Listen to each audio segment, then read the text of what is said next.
අපට වෙන්වෙන්ව වගකීම් තිබෙනවා. මා ජනාධිපතිවරයා ලෙස මට පැවරුණු වගකීමක් තිබෙනවා.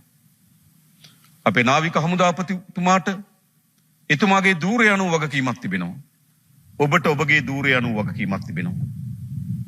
අපි අතර තිබෙන වෙනස්කම තමයි අපි එකිනෙකා උරදී තිබෙන වගකීම් වල වෙනස්කම. නැත්තම් කුමක්ද අපි අතර තිබෙන වෙනස්කම? මේ මහ පොළොවේ ඉපදෙනවා.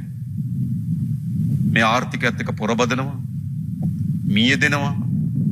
මේ මහ පොළොවේ පස් බවට පත් වෙනවා. අපි සියලු දෙනාම.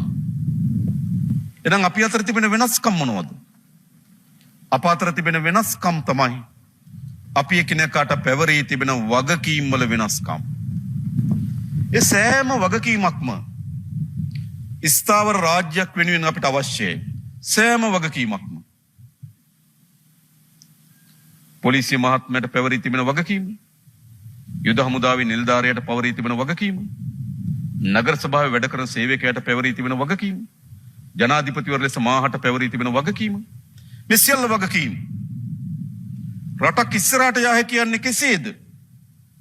රටක් ඉදිරියට යා හැකි වන්නේ හැම දෙනාම තමන් වෙත පැවරී තිබෙන වගකීම නිසි පරිදි ඉටු කිරීමෙන් පමණයි. ඒ නිසා කිසිදු වෘත්තියක්, කිසිදු වගකීමක් අපි දෙවෙනි කොට සැලකිය යුතු නැහැ. අපි හැම කෙනාම සැලකිය යුතු වන්නේ සෑම වගකීමක්ම අපේ රට ගොඩනැගීම සඳහා දක්වන දායකත්වයේ කොටසක්. එනිසා වගකීම් වල ස්වභාවය වෙනස් වෙන්න පුළුවන්.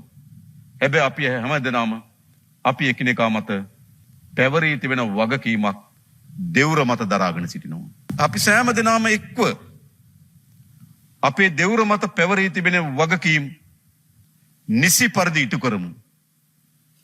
මම ඔබට ආරාධනා කරන්නේ වෙනුවෙන්